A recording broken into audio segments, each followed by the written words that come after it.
Hello friends, हमारे YouTube channel Shekhawati lecture में आपका स्वागत है।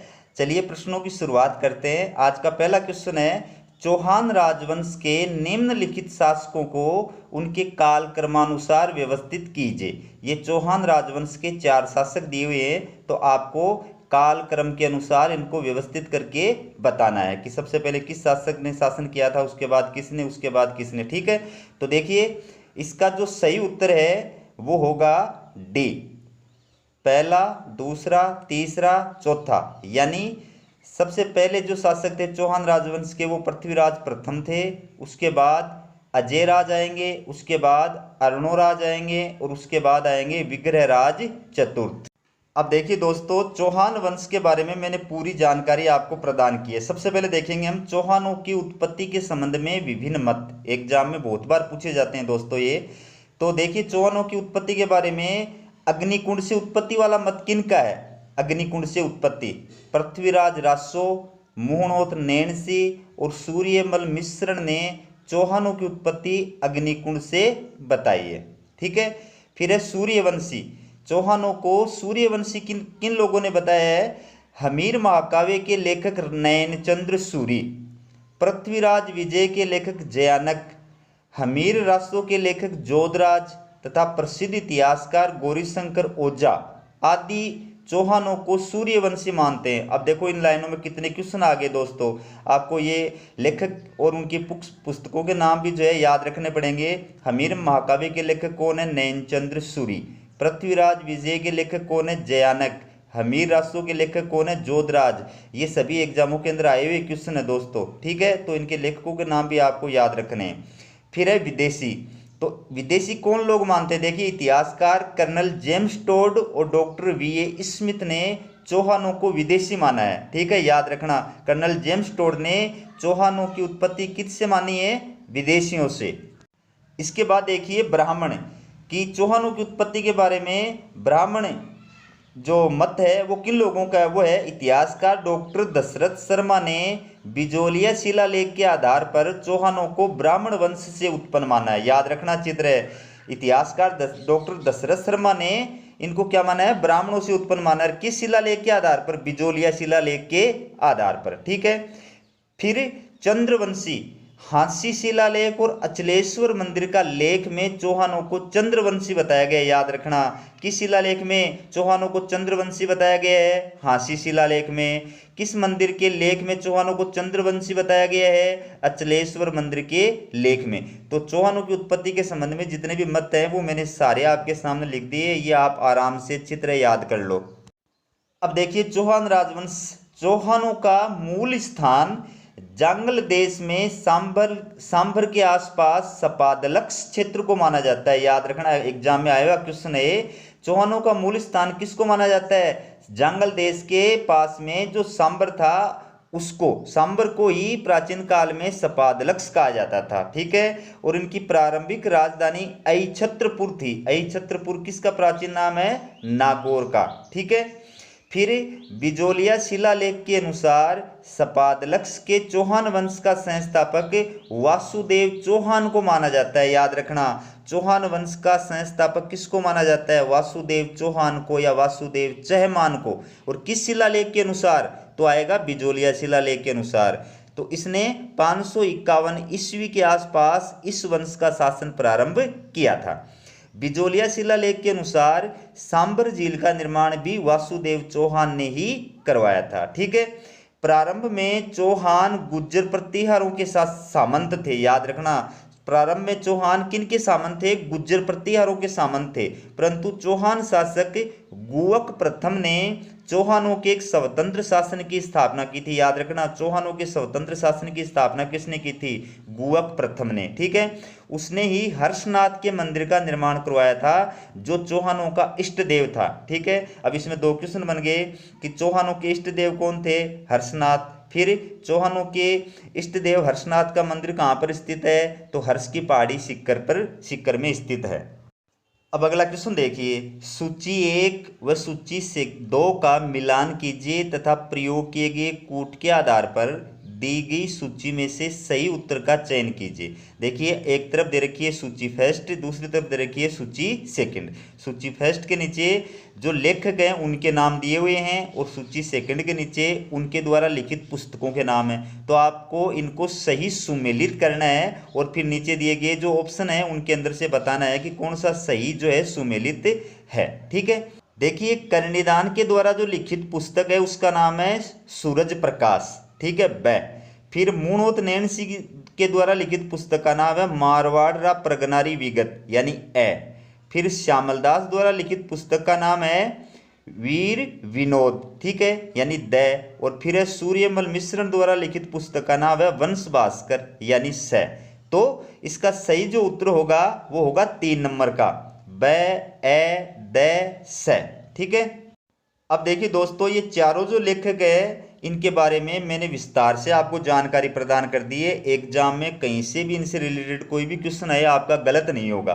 देखिए सूर्यमल मिश्रण, देखिए सूर्यमल मिश्रण बूंदी के महाराव राम सिंह के दरबारी कवि थे, याद रखना। बूंदी के महाराव राम सिंह के दरबारी कवि थे सूर्यमल मिश्रण। इनके प्रसिद्ध ग्रंथ का नाम वंश भास्कर है जो पिंगल भाषा में लिखा गया है, याद रखना अच्छी तरह। वंश भास्कर की भाषा जो है वो कौन सी है? पिंगल भाषा है। ठीक है, इस ग्रंथ में राजस्थान के अन्य राज्यों के संक्षिप्त इतिहास के साथ बूंदी राज्य के इतिहास का विस्तार से वर्णन किया गया। याद रखना सूर्यमल मिश्रण के द्वारा लिखित वंश भास्कर में किस राज्य के इतिहास का विस्तार से वर्णन किया गया है? उत्तर आएगा बूंदी राज्य के इतिहास का। अगला है इस ग्रंथ को पूरा करने का कार्य इनके दत्तक पुत्र मुरारीदान ने किया था। याद रखना सूर्यमल मिश्रण ने वंश भास्कर जो है लिखना शुरू किया था, लेकिन इसका एंड करने का जो कार्य पूरा करने का कार्य वो इनके दत्तक पुत्र मुरारीदान ने किया था। फिर है सूर्यमल मिश्रण के अन्य प्रसिद्ध ग्रंथों के नाम। ये अन्य प्रसिद्ध ग्रंथों के नाम भी आपको याद रखने हैं, परीक्षा में आ जाता है। निम्न में से सूर्यमल मिश्रण द्वारा लिखित ग्रंथ नहीं है। ठीक है, तो बलवंत विलास, वीर सतसई, छंदमयूख, उमेद सिंह चरित्र, बुद्ध सिंह चरित्र आदि सूर्यमल मिश्रण द्वारा लिखित अन्य प्रमुख ग्रंथ हैं। इसके बाद देखिए श्यामलदास। श्यामलदास के बारे में पूरी जानकारी मैंने इसके अंदर प्रदान कर दी है। कवि श्यामलदास मेवाड़ महाराणा सज्जन सिंह के आश्रित कवि थे। याद रखना श्यामलदास किस महाराणा के, किस शासक के आश्रित कवि थे? तो उत्तर आएगा उदयपुर महाराणा मेवाड़ महाराणा सज्जन सिंह के। फिर है इनकी प्रसिद्ध रचना वीर विनोद है। याद रखना श्यामलदास की प्रसिद्ध रचना का नाम है वीर विनोद, जिसमें मेवाड़ के इतिहास के साथ साथ अन्य संबंधित रियासतों का भी वर्णन किया गया है। ठीक है, वीर विनोद में किस रियासत के इतिहास का वर्णन किया गया है? तो उत्तर आएगा मेवाड़ या उदयपुर रियासत। फिर है वीर विनोद की रचना के लिए श्यामलदास को ब्रिटिश सरकार द्वारा केसरे हिंद की उपाधि प्रदान की गई थी। याद रखना वीर विनोद के लिए ब्रिटिश सरकार के द्वारा श्यामलदास को कौन सी उपाधि प्रदान की गई थी? केसरे हिंद, या ब्रिटिश सरकार द्वारा केसरे हिंद की उपाधि श्यामलदास को किस रचना के लिए प्रदान की गई? तो उत्तर आएगा वीर विनोद। फिर है इनको कविराज और महामहोपाध्याय की उपाधि मेवाड़ महाराणा सज्जन सिंह द्वारा प्रदान की गई थी। याद रखना मेवाड़ के महाराणा सज्जन सिंह ने श्यामलदास को ये उपाधियां प्रदान की थी, कविराज और महामहोपाध्याय की।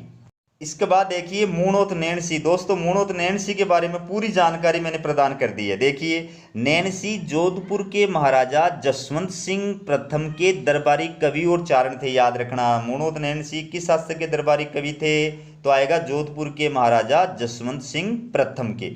अब इनकी प्रसिद्ध कृतियों के नाम देखिए, 2 फेमस कृतियां इनकी मूणोत नैणसी ख्यात, मूणोत नैणसी ख्यात और मारवाड़ रा प्रगनारी विगत। तो सबसे पहले मूणोत नैणसी ख्यात, ये देखिए इस ग्रंथ में राजस्थान के विभिन्न राज्यों के इतिहास के साथ साथ जोधपुर के राठौड़ों का विस्तृत इतिहास लिखा गया है। ठीक है, इसमें राजपूतों की 36 शाखाओं का वर्णन किया गया है। ये याद रखने की बात है कि किस ग्रंथ में राजपूतों की 36 शाखाओं का वर्णन किया गया है? तो मूणोत नैणसी ख्यात, या मूणोत नैणसी ख्यात में राजपूतों की कितनी शाखाओं का वर्णन किया गया? तो उत्तर आ जाएगा 36 शाखाओं का।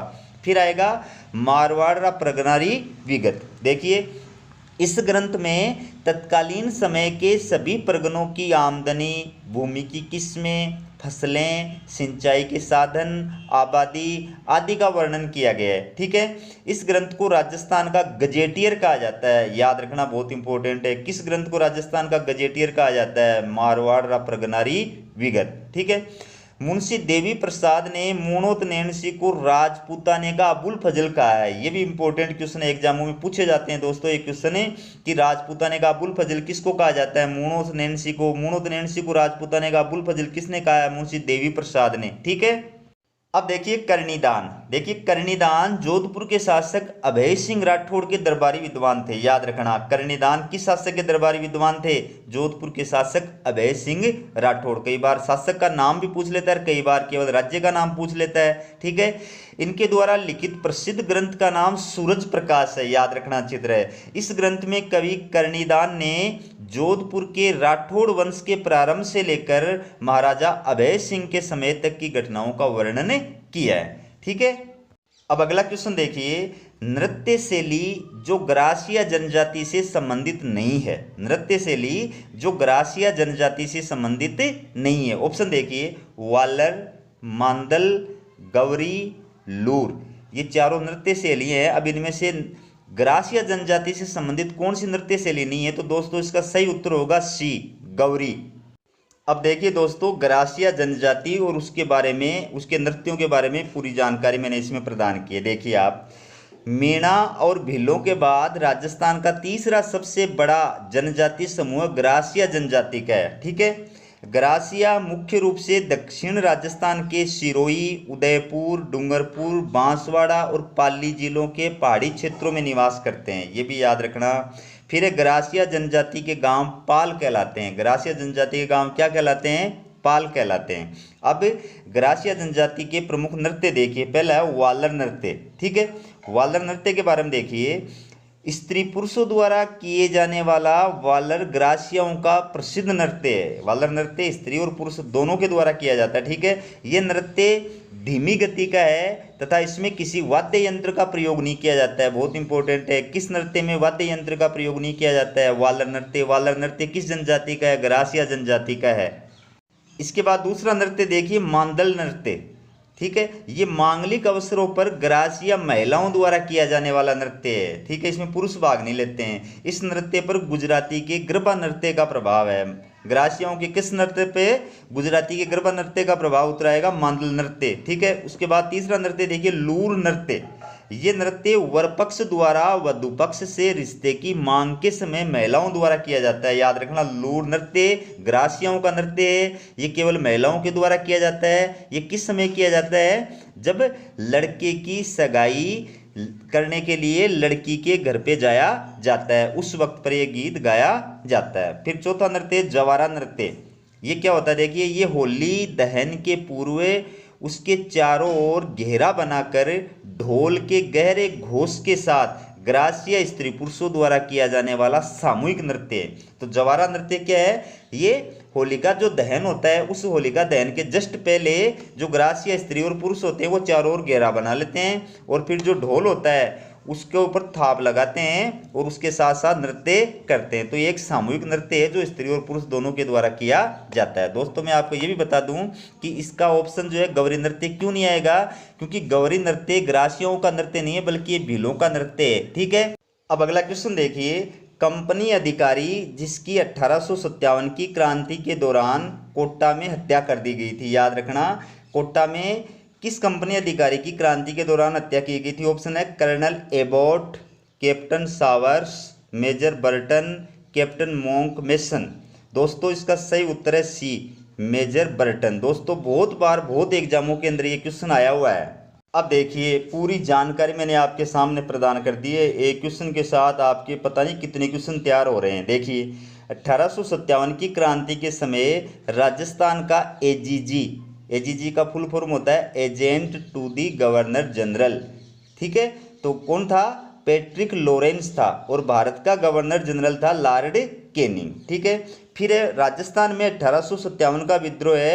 28 मई 1857 को सर्वप्रथम नसीराबाद में प्रारंभ हुआ था, याद रखना। राजस्थान में 1857 का विद्रोह सर्वप्रथम कहाँ से प्रारंभ हुआ था? नसीराबाद में। राजस्थान में 1857 का विद्रोह किस तिथि को प्रारंभ हुआ था? 28 मई 1857 को, ठीक है। इसके बाद देखिए, विद्रोह के समय राजस्थान के 4 पॉलिटिकल एजेंट थे। 4 पॉलिटिकल एजेंट थे विद्रोह के समय राजस्थान में। वो कौन कौन थे, किस किस रियासत के अंदर थे? देखिए, मोंकमेसन थे मारवाड़ के पॉलिटिकल एजेंट, मेजर सावर्स थे मेवाड़ रियासत के पॉलिटिकल एजेंट, कर्नल ईडन थे जयपुर राज्य या रियासत के पॉलिटिकल एजेंट, और मेजर बर्टन थे कोटा रियासत के पॉलिटिकल एजेंट, ठीक है। और इसके बाद देखिए इंपॉर्टेंट क्वेश्चन, 1857 की क्रांति के समय राजस्थान में 6 सैनिक छावनियां थी, याद रखना। 1857 की क्रांति के समय राजस्थान में सैनिक छावनियां कितनी थी? 6। और कौन कौन सी थी? नसीराबाद, ब्यावर, देवली, खेरवाड़ा, एरिनपुरा और नीमच। अब देखिए कोटा में विद्रोह है। देखिए 1857 की क्रांति के समय कोटा के पॉलिटिकल एजेंट मिस्टर बर्टन थे, याद रखना। 1857 की क्रांति के समय कोटा के पॉलिटिकल एजेंट कौन थे? Mister Burton. फिर कोटा में जयदयाल और मेहराब खान ने 1857 के विद्रोह का नेतृत्व किया था। ये बहुत बार एग्जामों में आया हुआ। कोटा में 1857 के विद्रोह का नेतृत्व किसने किया था? जयदयाल और मेहराब खान ने। फिर कोटा में क्रांतिकारियों ने कोटा के महाराव राम सिंह को उनके महल में नजरबंद कर कोटा राज्य की तोपों पर अपना कब्जा कर लिया था। यह भी एग्जामों के अंदर पूछा जाता है। किस रियासत के शासक को क्रांतिकारियों ने महल में नजरबंद कर राज्य की तोपों पर अपना कब्जा कर लिया था? तो उत्तर आएगा कोटा के महाराव राम सिंह, ठीक है। फिर कोटा में क्रांतिकारियों ने पॉलिटिकल एजेंट मिस्टर बर्टन की हत्या कर दी और उनका सिर धड़ से अलग कर उसका सारे शहर में खुला प्रदर्शन किया था, याद रखना। सिर काट दिया और सिर को फिर पूरे शहर के अंदर क्रांतिकारियों ने घुमाया था। अगला क्वेश्चन देखिए, निम्नलिखित में से कौन सा सुमेलित नहीं है? निम्नलिखित में से कौन सा सुमेलित नहीं है? ऑप्शन देखिए, थेवाकला प्रतापगढ़, मीनाकारी जयपुर, अजरक प्रिंट सांगानेर, टेराकोटा मोलेला। तो दोस्तों इसका सही उत्तर है सी, अजरक प्रिंट सांगानेर। अजरक प्रिंट सांगानेर की प्रसिद्ध नहीं है, ये गलत दिया हुआ है। अब देखिए राजस्थान की हस्तकला, सबसे पहले बात करेंगे मीनाकारी, ठीक है। मीनाकारी की कारीगरी आमेर के राजा मानसिंह प्रथम लाहौर से अपने साथ जयपुर लाए थे, याद रखना। मीनाकारी की कारीगरी आमेर के राजा मानसिंह प्रथम द्वारा लाहौर से अपने साथ जयपुर लाई गई थी। फिर स्वर्ण आभूषणों में रंग भराई की कला को मीनाकारी कहा जाता है, ये याद रखना। स्वर्ण आभूषणों में सोने के बने हुए गहनों में रंग भराई की कला को क्या कहते हैं? मीनाकारी कहते हैं। हालांकि वर्तमान में चांदी, तांबा, कांच आदि की बनी वस्तुओं पर भी मीनाकारी की जाती है। फिर मीनाकारी का सर्वोत्कृष्ट कार्य जयपुर में होता है, याद रखना। मीनाकारी कहाँ की प्रसिद्ध है? जयपुर की प्रसिद्ध है। फिर जयपुर के प्रसिद्ध मीनाकार सरदार कुदरत सिंह को मीनाकारी के लिए राष्ट्रपति के द्वारा 1988 में पद्मश्री से सम्मानित किया गया था। ये क्वेश्चन बहुत बार एग्जामों के अंदर आया हुआ है, ठीक है ना। मीनाकारी के लिए किसको राष्ट्रपति के द्वारा पद्मश्री अलंकार से सम्मानित किया गया था? तो जयपुर के प्रसिद्ध मीनाकार सरदार कुदरत सिंह को। किस वर्ष? 1988 में। फिर देखिए थेवाकला। देखिए कांच पर सोने का सूक्ष्म चित्रांकन थेवाकला के नाम से प्रसिद्ध है, याद रखना। कांच पर सोने का सूक्ष्म चित्रांकन क्या कहलाता है? थेवाकला कहलाता है, ठीक है। थेवाकला के लिए प्रतापगढ़ प्रसिद्ध है, याद रखना। थेवाकला के लिए कौन सा जिला प्रसिद्ध है? प्रतापगढ़ प्रसिद्ध है। फिर थेवाकला का आविष्कार प्रतापगढ़ रियासत के राजा सावंत सिंह के समय में हुआ था, याद रखना। थेवाकला का आविष्कार किस शासक के समय हुआ था? राजा सावंत सिंह के समय में। फिर है प्रतापगढ़ का सोनी परिवार इस कला के लिए पूरे विश्व में प्रसिद्ध है, याद रखना। एग्जामों में पूछा हुआ प्रश्न है कि प्रतापगढ़ का सोनी परिवार किस कला के लिए पूरे विश्व में प्रसिद्ध है? तो उत्तर आएगा थेवाकला के लिए। फिर है प्रतापगढ़ के तत्कालीन राज सोनी ने इस कला के प्रयोग से पहली कलाकृति राजा सावंत सिंह को भेंट की थी। फिर वर्तमान में गिरीश कुमार राष्ट्रीय पुरस्कार प्राप्त थेवाकला के प्रसिद्ध कलाकार है। ये क्वेश्चन भी एग्जामों के अंदर आया हुआ है कि वर्तमान में थेवाकला के राष्ट्रीय पुरस्कार प्राप्त कलाकार का नाम है, उत्तर आएगा गिरीश कुमार। इसके बाद देखिए अजरक प्रिंट। देखिए अजरक प्रिंट के लिए बाड़मेर प्रसिद्ध। अजरक प्रिंट कहाँ की प्रसिद्ध है? बाड़मेर की। अजरक प्रिंट में वस्त्रों पर लाल और नीले रंग में ज्यामितीय अलंकरण में दोनों ओर छपाई की जाती है। याद रखना, अजरक प्रिंट में किन रंगों का इस्तेमाल होता है? लाल और नीले रंग का। एग्जामों के अंदर पूछा जाता है। और दूसरी खास बात क्या है कि ज्यामितीय अलंकरण में वस्त्र के दोनों तरफ छपाई की जाती है। फिर बाड़मेर में रंगाई और छपाई की दो शैलियां प्रसिद्ध है, मलीर प्रिंट और अजरक प्रिंट। ये याद रखना, एग्जामों में आ जाता। मलीर प्रिंट कहाँ की प्रसिद्ध है? बाड़मेर की। अजरक प्रिंट कहाँ की प्रसिद्ध है? बाड़मेर की। फिर अब मलीर प्रिंट में कत्थई तथा काले रंग का प्रयोग होता है, जबकि अजरक प्रिंट में लाल और नीले रंग का प्रयोग होता है। ये भी याद रखना कि मलीर प्रिंट में किस रंग का प्रयोग होता है? कत्थई और काले रंग का, जबकि अजरक प्रिंट का आपको बता दिया लाल और नीले रंग का प्रयोग होता है। अब देखिए टेराकोटा। देखिए मिट्टी की मूर्तियां बनाने की कला को टेराकोटा कहा जाता है। याद रखना, एग्जामों में बहुत बार आता है। मिट्टी की मूर्तियां बनाने की कला को क्या कहते हैं? टेराकोटा कहते हैं। और इस कला के लिए राजस्थान का मोलेला गांव प्रसिद्ध है। बहुत बार एग्जामों में आता है मोलेला गांव का क्वेश्चन। मोलेला गांव किसके लिए प्रसिद्ध है? टेराकोटा के लिए। टेराकोटा के लिए राजस्थान का कौन सा स्थान प्रसिद्ध है? मोलेला। ठीक है। और मोलेला कहाँ पर है? ये राजस्थान के राजसमंद जिले में स्थित है। फिर है जालोर का हरजी गांव मिट्टी के घोड़ों के लिए प्रसिद्ध है। मिट्टी के घोड़ों के लिए प्रसिद्ध कौन सा स्थान है? जालोर का हरजी गांव। फिर आता है नागौर का बू नरावता गांव मिट्टी के खिलौने, गमले और पक्षियों की कलाकृतियों के लिए प्रसिद्ध है। यह भी एग्जाम के अंदर आया हुआ क्वेश्चन है दोस्तों कि कौन से स्थान जो है वहां पर मिट्टी के गमले, खिलौने और पक्षियों की कलाकृतियां बनाई जाती हैं। तो उत्तर आएगा नागौर का बू नरावता गांव। अब अगला क्वेश्चन देखिए, निम्नलिखित में से कौन सी ढूंढाड़ी की उपबोली नहीं है? निम्नलिखित में से कौन सी ढूंढाड़ी की उपबोली नहीं है? ऑप्शन देखिए, तोरावाटी, राजावाटी, नागरचोल या राठी। तो दोस्तों इसका सही उत्तर है डी, राठी। अब देखिए ढूंढाड़ी बोली और उसकी उपबोलियों की पूरी जानकारी मैंने प्रदान कर दी है। देखिए ढूंढाड़ी बोली की उपबोलियां। सबसे पहली बात, उत्तरी जयपुर को छोड़कर शेष जयपुर, किशनगढ़, टोंक, लावा और अजमेर मेरवाड़ा के पूर्वी अंचलों में प्रयुक्त की जाने वाली बोली ढूंढाड़ी कहलाती है। ढूंढाड़ी कहाँ कहाँ बोली जाती है ये याद रखना है, जिलों के नाम। ऑप्शन में आ जाता है कि निम्न में से किस जिले में ढूंढाड़ी बोली नहीं बोली जाती है? तो 3 ये दे देंगे, एक दूसरा दे देंगे। ठीक है ना। फिर देखिए ढूंढाड़ी में गद्य एवं पद्य दोनों में प्रचुर साहित्य रचा गया है। और जो आप हमारे जो और संत दादू एवं उनके शिष्यों ने इसी भाषा में रचनाएं की हैं। दोस्तों संत दादू लिखने में थोड़ा मिस्टेक हो गई यहाँ पर।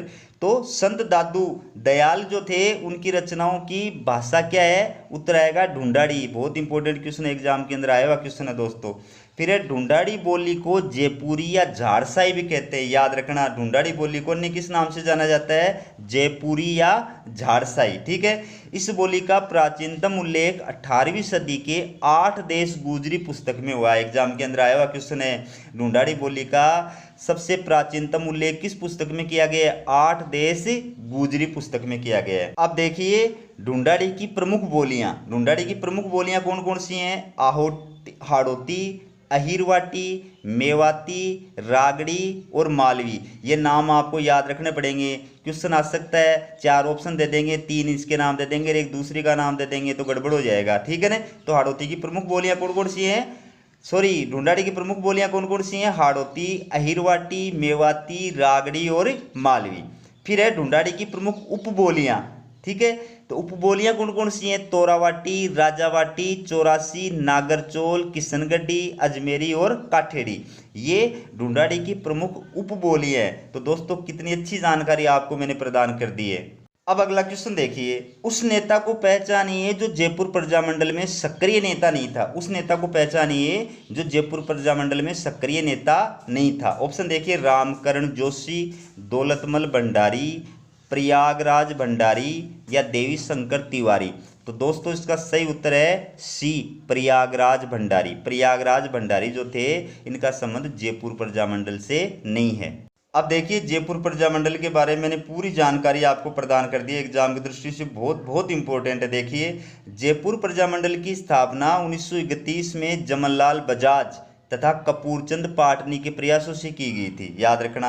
और इसके प्रथम अध्यक्ष कपूरचंद पाटनी थे। अब एग्जामों में क्या पूछा जाता है, जयपुर प्रजामंडल की स्थापना कब हुई थी, 1931 में। किसके प्रयासों से हुई थी, जमनलाल बजाज और कपूरचंद पाटनी के प्रयासों से। जयपुर प्रजामंडल के प्रथम अध्यक्ष कौन थे, कपूरचंद पाटनी। ठीक है, ये राजस्थान का पहला प्रजामंडल था, याद रखना। राजस्थान का पहला प्रजामंडल कौन सा था, उत्तर आएगा जयपुर प्रजामंडल।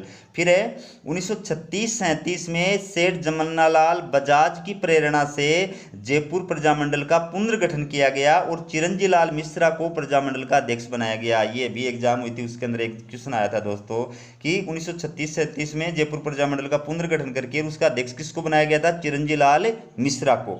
ठीक है, फिर 1938 में जयपुर प्रजामंडल का प्रथम अधिवेशन जयपुर में आयोजित हुआ था, जिसकी अध्यक्षता सेठ जमनालाल बजाज द्वारा की गई थी। प्रश्न आ सकता है, सेठ जमनालाल बजाज द्वारा जयपुर प्रजामंडल की अध्यक्षता किस वर्ष की गई थी, 1938 में। फिर किस स्थान पर आयोजित अधिवेशन में सेठ जमनालाल बजाज द्वारा जयपुर प्रजामंडल की अध्यक्षता की गई थी, उत्तर आएगा जयपुर। फिर है 1940 में जयपुर प्रजामंडल के अध्यक्ष हीरालाल शास्त्री को बनाया गया, ये भी याद रखना। हीरालाल शास्त्री जयपुर प्रजामंडल के किस वर्ष अध्यक्ष बने थे, 1940 में। फिर 1944 में जयपुर प्रजामंडल के अध्यक्ष श्रीमती जानकी देवी बजाज को बनाया गया था, याद रखना। 1944 में जयपुर प्रजामंडल की अध्यक्षता किसने की थी, श्रीमती जानकी देवी बजाज ने की थी। अब देखिए क्वेश्चन, स्वर्ण नगरी हॉल किस जैन मंदिर का भाग है। स्वर्ण नगरी हॉल किस जैन मंदिर का भाग है। ऑप्शन देखिए, नसिया मंदिर अजमेर, रणकपुर मंदिर रणकपुर, भीलवाड़ा मंदिर आबू या नाकोड़ा मंदिर बाड़मेर। तो दोस्तों इसका सही उत्तर होगा नसिया मंदिर अजमेर। अब देखिए इन मंदिरों के बारे में पूरी जानकारी मैंने आपको प्रदान कर दी, आपको किसी भी एक गाइड के अंदर ये जानकारी नहीं मिल सकती। देखिए नसिया मंदिर अजमेर, इस मंदिर का निर्माण सेठ मूलचंद सोनी के द्वारा करवाया गया था। नसिया मंदिर अजमेर का निर्माण किसके द्वारा कराया गया था, सेठ मूलचंद सोनी के द्वारा। ये जैन संप्रदाय का प्रसिद्ध मंदिर है। नसिया मंदिर किस संप्रदाय का है, जैन संप्रदाय का, जिसे सोनी जी नसिया और लाल मंदिर के नाम से भी जाना जाता है, याद रखना। नसिया मंदिर का अन्य नाम क्या है, सोनी जी की नसिया मंदिर और लाल मंदिर। ठीक है, फिर है इस मंदिर में जैन तीर्थंकर आदिनाथ भगवान की मूर्ति और समवर शरण की रचना दर्शनीय है। ये किस जैन तीर्थंकर का मंदिर है, भगवान आदिनाथ का। ठीक है, इस मंदिर के मुख्य कक्ष को स्वर्ण नगरी हॉल यानी भगवान का नगर कहा जाता है, याद रखना। स्वर्ण नगरी हॉल ये नसिया जैन मंदिर का भाग है और इसको स्वर्ण नगरी हॉल को किस नाम से जाना जाता है, भगवान का नगर के नाम से जाना जाता है। इसके बाद देखिए रणकपुर मंदिर पाली। देखिए दोस्तों यह मंदिर जैन संप्रदाय का प्रसिद्ध मंदिर है। यह मंदिर जैन संप्रदाय का प्रसिद्ध मंदिर है जो भगवान आदिनाथ का है, जिसे चौमुखा जैन मंदिर कहा जाता है। दोस्तों मैं अपने 25 साल के एक्सपीरियंस के आधार पर बता रहा हूँ कि जो चारों मंदिर हैं, चारों मंदिरों में से एग्जाम के अंदर निश्चित रूप से प्रश्न आते हैं, है ना। तो रणकपुर मंदिर जो है ये पाली में है और इस मंदिर का दूसरा नाम क्या है, चौमुखा जैन मंदिर। यह मंदिर पाली जिले के रणकपुर स्थान पर स्थित है, इस कारण इसे रणकपुर का जैन मंदिर भी कहा जाता है। तो इसको रणकपुर मंदिर तो इसलिए कहते हैं क्योंकि ये पाली जिले के रणकपुर नामक स्थान पर है और इसको चौमुखा जैन मंदिर भी कहा जाता है। इस मंदिर का निर्माण महाराणा कुंभा के शासनकाल में धरणशाह द्वारा 1439 में कराया गया था, याद रखना। रणकपुर जैन मंदिर का निर्माण किस शासक के शासनकाल में हुआ था, तो महाराणा कुंभा के शासनकाल में हुआ था। फिर रणकपुर मंदिर पाली का निर्माण किसने करवाया था, धरणशाह द्वारा कराया गया था। किस वर्ष हुआ था, 1439 में हुआ था। यह मंदिर 1444 खंभों पर खड़ा है, याद रखना। कौन सा मंदिर जो है 1444 स्तंभों पर खड़ा है, तो उत्तर आएगा रणकपुर मंदिर पाली। इस मंदिर के शिल्पी देपा थे, याद रखना। ये भी क्वेश्चन आता है एग्जाम के अंदर, रणकपुर मंदिर पाली के शिल्पी कौन थे, तो उत्तर आएगा देपा। फिर देखिए नाकोड़ा मंदिर बाड़मेर। देखिए यह जैन संप्रदाय का प्रसिद्ध मंदिर है जो भारत में जैन तीर्थ के मुख्य केंद्रों के रूप में माना जाता है। यह मंदिर बालोतरा यानी बाड़मेर के नाकोड़ा नामक स्थान, जिसको मेवानगर के नाम से भी जाना जाता है। नाकोड़ा जो स्थान है इसको और किस नाम से जाना जाता है, मेवानगर के नाम से जाना जाता है। ठीक है, तो ये नाकोड़ा जो मंदिर है ये मेवानगर में भी आप बोल सकते हैं, इसलिए इसको नाकोड़ा जैन मंदिर कहा जाता है। ये मंदिर जैन तीर्थकर पार्श्वनाथ का होने के कारण इसको पार्श्वनाथ मंदिर के नाम से भी जाना जाता है। दो नाम हो गए इसको, एक तो हो गया नाकोड़ा मंदिर क्योंकि नाकोड़ा नामक स्थान पर है, दूसरा नाम हो गया पार्श्वनाथ मंदिर क्योंकि ये मंदिर जैन तीर्थकर पार्श्वनाथ का है। ठीक है, इस मंदिर का निर्माण 3वीं शताब्दी में दो भाइयों नरकोर सेन और वीर सेन द्वारा कराया गया था। याद रखना, इस मंदिर का निर्माण किसके द्वारा कराया गया था? तो नरकोर सेन और वीर सेन नामक दो भाइयों के द्वारा इस मंदिर का निर्माण कराया गया था। फिर देखिए दीलवाड़ा के जैन मंदिर, बहुत इंपॉर्टेंट है दोस्तों। दीलवाड़ा के प्रसिद्ध जैन मंदिर माउंट आबू सिरोही में स्थित है। याद रखना, दीलवाड़ा के प्रसिद्ध जैन मंदिर कहाँ स्थित है? माउंट आबू में, सिरोही के अंदर। ये मंदिर 11वीं से 13वीं सदी के सोलंकी कला के अद्भुत उदाहरण है। याद रखना, सोलंकी कला के किस शताब्दी के? 11वीं से 13वीं शताब्दी के। अब यहाँ पर दो प्रकार के मंदिर है, देखिए, एक तो है विमल वसई मंदिर, दूसरा है लूण वसई मंदिर। अब विमल वसई जो मंदिर है ये क्या है? देखिए, यहाँ स्थित आदिनाथ जैन मंदिर को विमल वसई मंदिर भी कहा जाता है। जो आदिनाथ का जैन मंदिर बना हुआ है, ठीक है, उसको तो बोलते हैं विमल वसई का मंदिर, जिसका निर्माण महाराजा भीम के मंत्री विमल शाह द्वारा 1031 में कराया गया था। याद रखना, विमल वसई मंदिर का निर्माण किसने करवाया था? महाराजा भीम के मंत्री विमल शाह ने करवाया था। कब करवाया था? 1031 में। फिर आता है लूण वसई मंदिर, ये क्या है? ये नेमिनाथ भगवान का जैन मंदिर है, ये नेमिनाथ का मंदिर है, तो वो आदिनाथ का मंदिर था। इसका निर्माण गुजरात के चालुक्य राजा वीर धवल के मंत्री वसुपाल या वास्तुपाल एवं तेजपाल ने 1230-31 में कराया था। याद रखना, लूण वसई मंदिर कहाँ स्थित है? माउंट आबू सिरोही में। इसका निर्माता कौन है? चालुक्य राजा वीर धवल का मंत्री वस्तुपाल और तेजपाल। किस वर्ष हुआ था? 1230-31 में इसका निर्माण हुआ था। लूण वसई मंदिर किस जैन तीर्थकर का है? तो नेमिनाथ भगवान का है। अगला क्वेश्चन देखिए, निम्नलिखित आंदोलनों को आरोही कालक्रम के अनुसार जमाएं। अब आरोही कालक्रम का आपको पता होना चाहिए, आरोही क्या होता है? देखिए, आरोही का मतलब होता है बढ़ते क्रम में लिखना। ठीक है, बढ़ते क्रम का मतलब जैसे 2, 4, 6, 8 इस प्रकार से। तो ये आंदोलन पहले कौन सा हुआ, उसके बाद कौन सा हुआ, उसके बाद कौन सा हुआ, इस प्रकार से आपको इनको बताना है, फिर सही जो ऑप्शन है उसको बताना है। तो देखिए, होम रूल जो आंदोलन है सबसे पहले ये हुआ था। उसके बाद में सी वाला जो ऑप्शन है खिलाफत आंदोलन, ये हुआ था। इसके बाद में बी वाला जो ऑप्शन है सविनय अवज्ञा आंदोलन, ये हुआ था। और सबसे लास्ट में इसमें होगा डी, भारत छोड़ो आंदोलन। तो नीचे जो ऑप्शन दिए हुए हैं उनमें से सही कौन सा होगा? इसमें सही होगा ACBD, यानी होम रूल आंदोलन, खिलाफत आंदोलन, सविनय अवज्ञा आंदोलन और भारत छोड़ो आंदोलन। अब देखिए होम रूल आंदोलन क्या था, इसके बारे में देखिए। भारत में ब्रिटिश राज के अंतर्गत भारत को एक डोमिनियन स्टेट यानी अधिराज्य का दर्जा दिलाने के लिए होम रूल लीग के नेतृत्व में आंदोलन चलाया गया था। डोमिनियन स्टेट का मतलब होता है अधिराज्य, अधिराज्य का मतलब क्या होता है कि भारत पर ब्रिटिश शासन रहेगा, भारत ब्रिटेन का उपनिवेश रहेगा, लेकिन आंतरिक रूप से भारत के शासन का संचालन भारतीय जनता द्वारा किया जाएगा। ठीक है, फिर होम रूल लीग की स्थापना 28 अप्रैल 1916 में बाल गंगाधर तिलक द्वारा बेलगाम पूना में की गई थी। बहुत इंपॉर्टेंट लाइन है दोस्तों, होम रूल लीग की स्थापना बाल गंगाधर तिलक के द्वारा कहाँ की गई थी? बेलगाम पूना में। कब? 28 अप्रैल 1916 को। फिर श्रीमती एनी बेसेंट के द्वारा भी इसी उद्देश्य के लिए सितंबर 1916 में होम रूल लीग की स्थापना की गई थी। एनी बेसेंट के द्वारा भी होम रूल लीग की स्थापना की गई थी और बाल गंगाधर तिलक के द्वारा भी की गई थी। तिलक के द्वारा अप्रैल 1916 में की गई थी, इसके द्वारा सितंबर 1916 में की गई थी। अब इसके बाद देखिए खिलाफत आंदोलन। देखिए, भारत के मुसलमान तुर्की के सुल्तान को इस्लाम का खलीफा मानते थे। खलीफा का मतलब होता है सबसे बड़ा धर्मगुरु, मुसलमानों का सबसे बड़ा जो धर्मगुरु होता है उसको बोलते हैं खलीफा। और वो कहाँ का था? तुर्की का, यानी टर्की का जो सुल्तान था वो था। तो प्रथम विश्व युद्ध में तुर्की मित्र देशों के विरुद्ध लड़ रहा था, यानी दूरी राष्ट्रों के साथ था, मित्र देशों के विरुद्ध था, यानी ब्रिटेन अमेरिका वगैरह के विरुद्ध था। ठीक है, यद्यपि अंग्रेजों ने भारत के मुसलमानों को यह आश्वासन दिया था कि युद्ध की समाप्ति के पश्चात तुर्की को किसी प्रकार का नुकसान नहीं पहुंचाया जाएगा, लेकिन उन्होंने अपने वचन को तोड़ते हुए युद्ध के पश्चात तुर्की में खलीफा पद को समाप्त कर दिया। इससे भारतीय मुसलमान अंग्रेजों से रुष्ट हो गए और उन्होंने अंग्रेजों के विरुद्ध खिलाफत आंदोलन प्रारंभ कर दिया। तो खिलाफत आंदोलन क्यों प्रारंभ किया गया था? क्योंकि तुर्की जो था वो प्रथम विश्व युद्ध के अंदर परास्त हो गया था। तो युद्ध में परास्त होने के कारण से क्या हो गया था, अंग्रेजों ने तुर्की का जो खलीफा पद था उसको समाप्त कर दिया था। और चूंकि मुसलमान तुर्की के खलीफा को अपना सबसे बड़ा धर्मगुरु मानते थे, इसलिए मुसलमान उससे नाराज हो गए और उन्होंने खिलाफत आंदोलन प्रारंभ कर दिया। तो खिलाफत आंदोलन का प्रमुख उद्देश्य था तुर्की के खलीफा पद की पुनर्स्थापना करना। एग्जाम के अंदर आता है दोस्तों ये प्रश्न। खिलाफत आंदोलन का प्रमुख उद्देश्य था तुर्की के खलीफा पद की पुनर्स्थापना करना। फिर 17 अक्टूबर 1919 को अखिल भारतीय स्तर पर खिलाफत दिवस मनाया गया और महात्मा गांधी की अध्यक्षता में अखिल भारतीय खिलाफत कमेटी का गठन किया गया था। याद रखना, खिलाफत दिवस कब बनाया गया था, 17 अक्टूबर 1919 को। फिर अखिल भारतीय खिलाफत कमेटी का अध्यक्ष कौन था, महात्मा गांधी।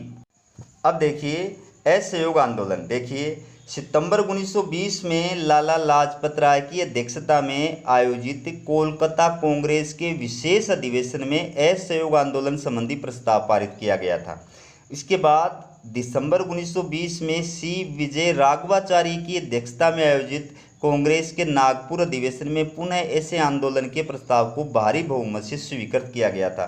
दोस्तों ये दोनों बातें हैं, ये एग्जाम के अंदर college lecturer, school lecturer, second grade, RAS, ये सब के अंदर ये प्रश्न पूछे हुए हैं। ये प्रश्न देखो इसमें कि असहयोग आंदोलन के प्रस्ताव को किस कांग्रेस के विशेष अधिवेशन में पारित किया गया था, तो उत्तर आएगा कलकत्ता कांग्रेस विशेष अधिवेशन। फिर है कलकत्ता कांग्रेस विशेष अधिवेशन किस वर्ष हुआ था जिसमें असहयोग आंदोलन का प्रस्ताव पारित किया गया था, तो आएगा सितंबर 1920 में। फिर कलकत्ता कांग्रेस के विशेष अधिवेशन की अध्यक्षता किसके द्वारा की गई थी, तो उत्तर आएगा इसका लाला लाजपत राय। तो हर लाइन के अंदर एक क्वेश्चन इसी प्रकार से दिसंबर 1920 में आयोजित कांग्रेस के नागपुर अधिवेशन की अध्यक्षता किसने की थी, तो उत्तर आएगा सी विजय राघवाचार्य। फिर असहयोग आंदोलन के प्रस्ताव को किस कांग्रेस अधिवेशन में पारित किया गया था, तो उत्तर आएगा दिसंबर 20 में आयोजित कांग्रेस के नागपुर अधिवेशन में। वो विशेष अधिवेशन और ये कांग्रेस का अधिवेशन है, दोनों में अंतर है, ठीक है। नहीं तो एग्जाम में भ्रमित होने की आवश्यकता नहीं है। विशेष अधिवेशन आएगा कलकत्ता कांग्रेस अधिवेशन जिसमें असहयोग आंदोलन का प्रस्ताव पारित किया गया था, और अधिवेशन आएगा नागपुर अधिवेशन जिसमें इसमें असहयोग आंदोलन का प्रस्ताव पारित किया गया था। इसके बाद देखिए इसी आंदोलन में गांधी जी ने 1 वर्ष में स्वराज्य का नारा दिया था। बहुत इंपॉर्टेंट लाइन है दोस्तों, गांधी जी द्वारा 1 वर्ष में स्वराज्य का नारा किस आंदोलन में दिया गया था, तो उत्तर आएगा असहयोग आंदोलन में, ठीक है। 5 फरवरी 1922 को उत्तर प्रदेश में हुए चोरी चोरा कांड के कारण 11 फरवरी 1922 को गांधी जी ने आंदोलन को स्थगित कर दिया था। याद रखना, चोरी चोरा कांड कहाँ पर हुआ था, उत्तर प्रदेश में। फिर कब हुआ था, 5 फरवरी 1922 में। फिर गांधी जी द्वारा असहयोग आंदोलन किस दिन स्थगित किया गया था, 11 फरवरी 1922 को। क्यों किया गया था, चोरी चोरा कांड की घटना के कारण से। इसके बाद देखिए सविनय अवज्ञा आंदोलन। देखिए दोस्तों, गांधी जी ने सविनय अवज्ञा आंदोलन का प्रारंभ 12 मार्च 1930 को दांडी यात्रा से किया था। दांडी यात्रा किस दिन प्रारंभ हुई थी, 12 मार्च 1930 को, ठीक है। गांधी जी द्वारा दांडी यात्रा का प्रारंभ साबरमती आश्रम से किया गया था, जिसका उद्देश्य था ब्रिटिश सरकार के नमक कानून को तोड़ना। याद रखना चित्र, दांडी यात्रा का प्रारंभ कहाँ से किया गया था, साबरमती आश्रम से। और साबरमती आश्रम कहाँ है, गुजरात में है। तो दांडी यात्रा का उद्देश्य क्या था, ब्रिटिश सरकार के नमक कानून को तोड़ना और सविनय अवज्ञा आंदोलन का प्रारंभ करना। फिर 6 अप्रैल 1930 को गांधी जी ने दांडी समुद्र तट पर अपने हाथों से नमक बनाकर नमक कानून का उल्लंघन किया और नमक सत्याग्रह का श्री गणेश किया। तो गांधी जी द्वारा नमक सत्याग्रह का श्री गणेश किस दिन किया गया था, 6 अप्रैल 1930 को, ठीक है। कहाँ से, दांडी नामक स्थान से। और इसके साथ ही पूरे भारत में सविनय अवज्ञा आंदोलन का प्रारंभ हुआ था। इस आंदोलन में गांधी जी ने कर न दो का नारा दिया था। याद रखना, बहुत इंपॉर्टेंट क्वेश्चन है, नो टैक्स पे। कर न दो का नारा गांधी जी ने किस आंदोलन में दिया था, सविनय अवज्ञा आंदोलन में दिया था। इसके बाद देखिए भारत छोड़ो आंदोलन। देखिए दोस्तों, 14 जुलाई 1942 को कांग्रेस कार्य समिति की वर्धा में आयोजित बैठक में भारत छोड़ो आंदोलन का प्रस्ताव पारित किया गया था, जिसे वर्धा प्रस्ताव कहा जाता है। बहुत इंपॉर्टेंट लाइन है, याद रखना। वर्धा प्रस्ताव क्या था कि इस कांग्रेस कार्य समिति की वर्धा में जो बैठक हुई थी 14 जुलाई 1942 को, उसमें भारत छोड़ो आंदोलन का प्रस्ताव पारित किया गया था। और ये कहा था कि भाई अंग्रेजों को देश छोड़ के चले जाना चाहिए, इसी में भारत की भलाई है। तो इसी को वर्धा प्रस्ताव कहा जाता है, ठीक है।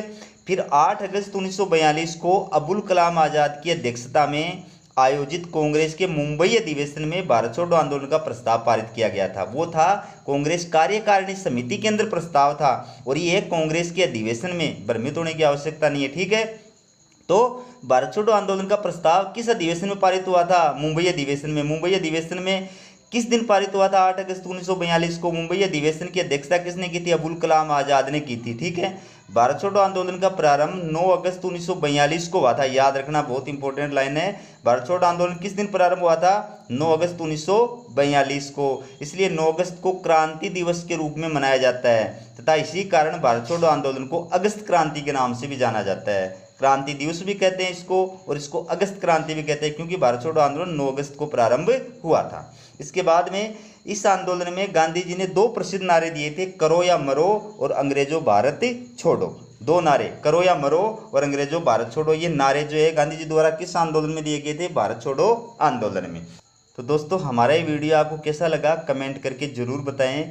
दोस्तों अगर आपको हमारा वीडियो पसंद आए तो वीडियो को ज़्यादा से ज़्यादा शेयर करें और हमारे चैनल को सब्सक्राइब करना न भूलें। दोस्तों ये तो आपको पता ही है कि आपके लिए कितनी मेहनत कर रहा हूँ, कितनी मेहनत से मैं आपके लिए मैटर कलेक्ट करता हूँ। इतना सारा मैटर किसी भी एक बुक या गाइड में नहीं मिलता है, तो बहुत सारी गाइड और बुक्स में से आपके लिए मैटर तैयार करता हूँ। इसलिए मेरे को मोटिवेशन मिले और ज़्यादा मेहनत करने की प्रेरणा मिले, ताकि आपके लिए मैं और ज़्यादा बढ़िया बढ़िया वीडियो लेके आऊँ और बाकी विद्यार्थियों को भी इसका फ़ायदा मिले। तो ये तभी हो सकता है दोस्तों जब आप वीडियो को ज़्यादा से ज़्यादा शेयर करेंगे, ठीक है। और शेयर चैट पर जो साथी वीडियो को शेयर कर रहे हैं उनके लिए मैं बहुत बहुत धन्यवाद बोलता हूँ, वो धन्यवाद के पात्र हैं, ठीक है। हमारा वीडियो देखने के लिए आपका बहुत बहुत धन्यवाद।